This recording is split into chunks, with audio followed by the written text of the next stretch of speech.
Welcome for Business Studies Form 1. You can give us your feedback through our SMS number, which is 22518, our Facebook page, Erimu TV, or through our Twitter handle, Erimu_.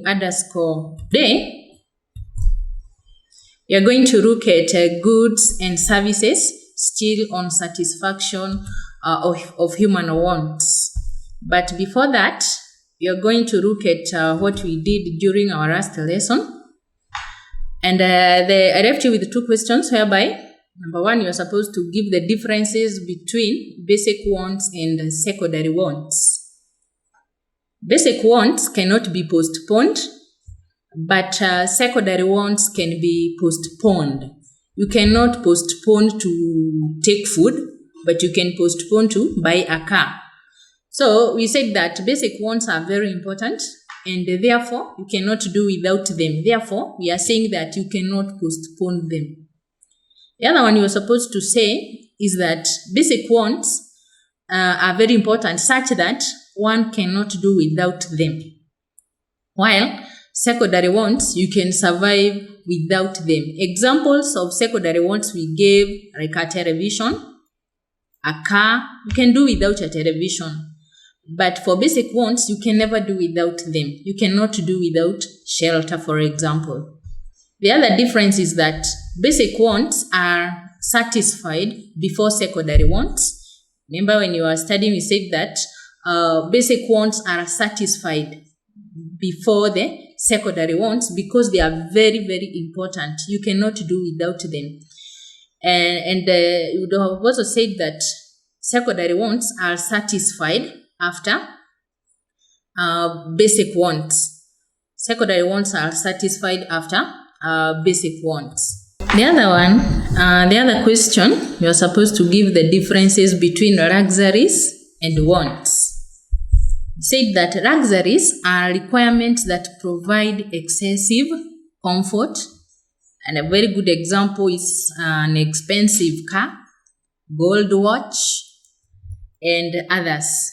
Comforts, on the other hand, are wants that improve one's standards of living beyond the level of mere survival. For example, furniture, security, and education. For today's lesson, let's look at the specific objectives. And by the end of the lesson, the learner should be able to define the term goods and services. You should also be able to state and explain all characteristics of goods. So let's start by defining what are goods.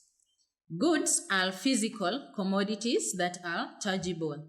When we say that a commodity is tangible, we mean that it can be touched and you feel it. It can also be felt. For example, if you look at furniture, examples of goods that can be touched and be felt, furniture. You can touch furniture. You can touch a vehicle. You can touch a cloth. You can touch television. So, such are examples of goods that you can see and you can touch them. Let's start with the first characteristic of goods. Goods are tangible. And when we say that they are tangible, we mean that they can be touched. And therefore, if you can touch something, that means you can feel it. Because goods are material. Goods are material, unlike services. So when we say that goods are tangible, we mean that they can be touched and hence they can be felt.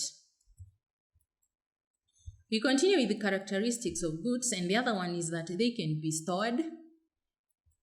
Storing means you can keep that a good at somewhere and then you take it at a future date.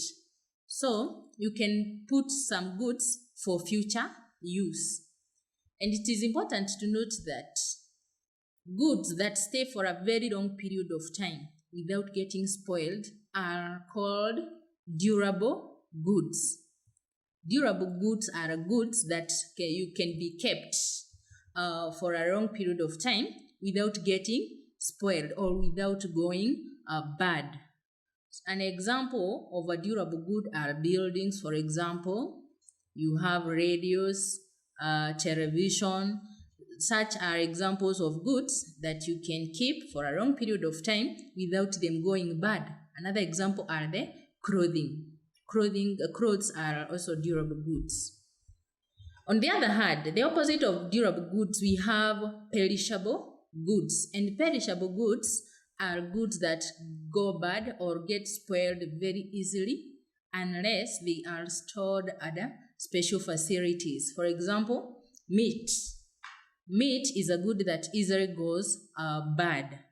Unless you store it in a refrigerator, it can go bad very easily. You also have milk. Unless you also put the milk in the refrigerator, it just goes bad. So such are examples of perishable goods. Perishable goods, once again I've said, are goods that go bad easily unless stored at special facilities. We continue now with characteristics of goods, and the other one is that quality can be standardized. And this one means that quality of goods can be made uniform, especially through mechanization. Mechanization is whereby you use a machine to improve the standard of a good after working on it using your hands. So you can use a machine to improve on the quality of a good. The other characteristic of a good is that they can change possession. They can change possession, and that this one comes about through trade, whereby a buyer and a seller exchange goods, where the seller gives the buyer a good, then the buyer gives the seller some money. So there is some exchange between goods and money. So when we say that goods can change possession, this one can only happen through trade, whereby after the buyer buys the goods from the seller, the goods now change the ownership, that is from the seller to the buyer.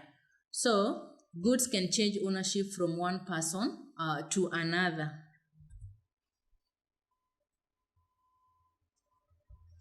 The other characteristic is that goods can be seen. When we say that goods can be seen, we say that goods are material. So they are visible. They are visible, in other words. There are, however, it is also important to note that there are, however, few expectations to this feature. For example, when we talk about air, air is also a good, but it cannot be seen. But for all other goods, they can be seen. You can see them, and therefore, since you can see them, you can touch them, you can also feel them. So goods are visible. But services, you cannot see services. But we are going to look at characteristics of services in the course of our study. And the other characteristic of a good is that they can change in quality over time. And you find that some goods, such as furniture and motor cars, may lose their value over time, a process which we call depreciation. This is whereby goods lose their value and therefore they become less valuable. Other goods such as a rad may also increases in value over time. For example, you may buy a rand in a place that is less developed at a lower price. Then after some time, find that the value of that rad may increase as the place continues to develop more. So find that rad can only appreciate. It can only increase in its quality, in other words. So some goods, as we have said, change in quality over time. And this change in quality, note that it can either be positive or negative, whereby we would take positive to be appreciating, like the way we were given an example of a rad. You buy a rad somewhere that is less developed, then after some time, that place gets to develop, therefore the value of that rad increases. On the other hand, on the negative change, we are saying that some goods may lose value, which we are referring to as depreciation. So it's good to note that change may either be positive or negative. And that marks the end of our lesson. I'm going to review with some assignment. We are going to review it during our next lesson. So we start with define the term goods. Number 2, state and explain 5 characteristics of goods. State and explain 5 characteristics of goods. Thank you for watching. I'm going to review with the quote of the day. And our quote of the day says that you've got to love what you do to really make things happen. See you during our next lesson.